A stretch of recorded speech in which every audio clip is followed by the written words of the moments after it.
So, I am Green Kumar, Assistant Professor of History, government college for girl Pilukheda. प्यारे बच्चों, जो आज का हमारा टॉपिक है, भारतीय राष्ट्रीय आंदोलन में उग्रवादी राष्ट्रवादों के विचार और उनकी सिद्धांत। तो देखिए, जो उग्रवादी थे, राष्ट्र उग्रवादी, खासतौर पर उनमें नाम लिया जाए तो लाल बाल पाल, ठीक है ना, लाला लाजपत राय, बाल गंगाधर तिलक और बिपिन चंद्र पाल, ये जो हैं राष्ट्रवादी रहे हैं, उग्र राष्ट्रवादी।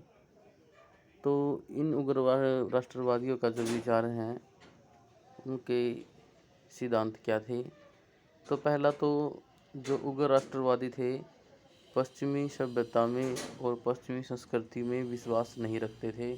वो भारत के लिए पश्चिमी सभ्यता को और पश्चिमी संस्कृति को अभिशाप मानते थे। वे उग्रवादी थे जो भारतीय संस्कृति को बहुत अच्छा मानते थे। भारतीय संस्कृति है, जो भारतीय सभ्यता है, उसको वो ऊंचाई के शिखर तक पहुंचाना चाहते थे।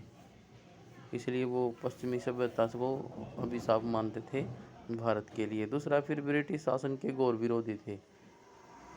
अब ये बात की जाए कि वो घोर विरोधी क्यों थे?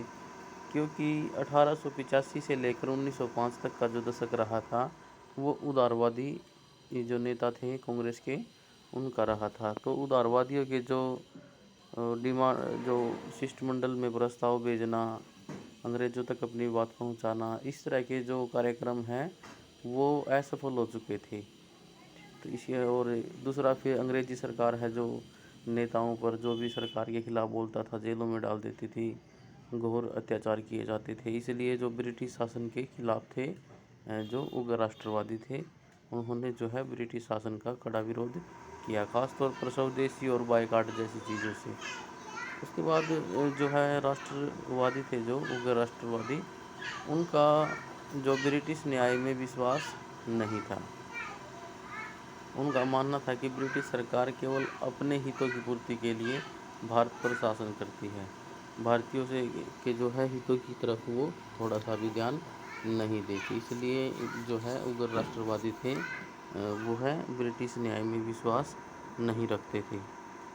वो भारतीयों को जो है शिक्षित करना चाहते थे, लेकिन जो शिक्षा का माध्यम है, अंग्रेजी शिक्षा को नहीं बनाना चाहते थे, बल्कि वो राष्ट्रीय जो शिक्षा का प्रसार जो है करना चाहते थे। लेकिन राष्ट्रीय शिक्षा का प्रचार वो भारतीय भाषाओं में करना चाहते थे। इसलिए अंग्रेजी सरकार शिक्षा की अपेक्षा वो भारतीय जो शिक्षा है, उसकी तरफ जो है सभी का जो झुकाव करना चाहते थे, और जो चाहते थे कि भारतीय जो शिक्षा है वो भारत की जो है भाषाएं हैं, उन्हीं में होनी चाहिए। इसके अलावा राजनीतिक भिक्षावृत्ति के स्थान पर वो संघर्ष, त्याग, बलिदान, स्वावलंबन और देशभक्ति में विश्वास रखते थे। अब उदारवादियों का जो तरीका था, अपनी प्रार्थनाएं हैं जो शिष्टमंडल में भेजना, तो वो इस तरीके को भीख मांगने का नाम देते थे कि ये तो भिक्षावृत्ति का तरीका है। अगर कि अंग्रेज़ों के दिमाग में आ गई तो ठीक है, भीख डाल दी, मतलब कुछ सुधार कर दिए, और अगर नहीं आई तो जो है मांगते रहो, उनको कुछ देने वाले नहीं है। इसलिए जो है भारतीय राष्ट्रवादी थे, जो वो चाहते थे कि जो है राष्ट्रीय जो है, अगर हमें भारत को आज़ाद कराना है, स्वशासन प्राप्त करना है, तो हमें जो भिक्षावृत्ति का जो तरीका है उसे छोड़ करके संघर्ष का, त्याग का, बलिदान का, स्वावलंबन का और देशभक्ति का जो तरीका अपनाना पड़ेगा। इसके बाद राजनीतिक, आध्यात्मिक और सांस्कृतिक तीनों क्षेत्रों में ब्रिटिश शासन का जो है जो उग्र राष्ट्रवादी हैं विरोध करते थे। वो नहीं चाहते थे कि जो है हमें अंग्रेज़ों से जो है किसी प्रकार की सहायता ले। वो चाहते थे कि भारत का खुद का शासन होना चाहिए, भारतीय जो अपने शासन को अपने आप चलाएं। इसलिए वो राजनीतिक, आध्यात्मिक और सांस्कृतिक तरीक़ों से जो है ब्रिटिश शासन का विरोध करते थे। उसके बाद उग्र राष्ट्रवादियों के जो प्रमुख उद्देश्य और उनका प्रयोजन क्या थे, तो वह भारत में औपनिवेशिक स्वराज्य की बजाय पूर्ण स्वराज्य की अभिलाषा रखते थे। औपनिवेशिक साम्राज्य क्या होता है कि भारतीयों को सिर्फ सरकार के अधीन रह करके शासन चलाने की इजाज़त दी जाए, और पूर्ण स्वराज का मतलब होता है अपनी आज़ादी। हम भाई आज़ादी से अपना शासन चलाएं, ठीक है ना, एक प्रकार से स्वतंत्रता ही समझो, ठीक है। तो जो राष्ट्रवादी थे, अगर राष्ट्रवादी की बात करें तो उनका जो उद्देश्य था वो भारत को पूर्ण स्वराज्य दिलाने का था। अब आपको पता भी है कि जो है बाल गंगाधर तिलक ने कहा था कि स्वराज्य मेरा जन्मसिद्ध अधिकार है और मैं इसे लेकर रहूँगा, ठीक है ना। तो इसलिए जो है ये उग्र राष्ट्रवादी थे जो स्वराज्य की जो है बात करते थे। ब्रिटिश शासन के सुधारों की अपेक्षा वे ब्रिटिश शासन को अंत करना चाहते थे। वो नहीं चाहते थे कि ब्रिटिश शासन भारत में ज़्यादा समय तक टिके, इसलिए वो क्या चाहते थे कि भारत से जो ब्रिटिश शासन है उसका अंत हो जाना चाहिए। उसके बाद भारतीय अपने तरीके से जो अपना देश से चला सकते हैं, अपना प्रशासन चला सकते हैं।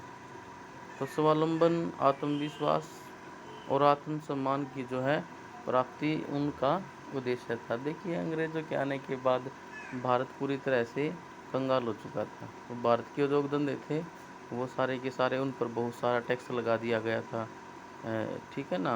इंपोर्ट पर कोई टैक्स नहीं होता था क्योंकि सामान आता कहाँ से था, ब्रिटेन से, और जो है एक्सपोर्ट पर जो बड़े बड़े टैक्स लगा दिए जाते थे। तो भारत का जो माल है वो महंगा हो गया था। इससे क्या हुआ, वित्तीय नुकसान हुआ था भारतवासियों को। तो ऐसे में क्या है, भारतीय उद्योग जो ठप पड़ गई और ब्रिटिश से जो उद्योग चले हुए थे, इससे भारतीयों के आत्मसम्मान पर, आत्मविश्वास पर जो है ठेस पहुंची थी। और जो इसलिए जो है जो उग्र राष्ट्रवादी थे दोबारा से अपना आत्मसम्मान, आत्मविश्वास, स्वावलंबन जो है चाहते थे। राजनीतिक स्वराज्य के साथ साथ सांस्कृतिक स्वतंत्रता प्राप्ति का भी लक्ष्य जो है राष्ट्रवादी लेकर चलते थे।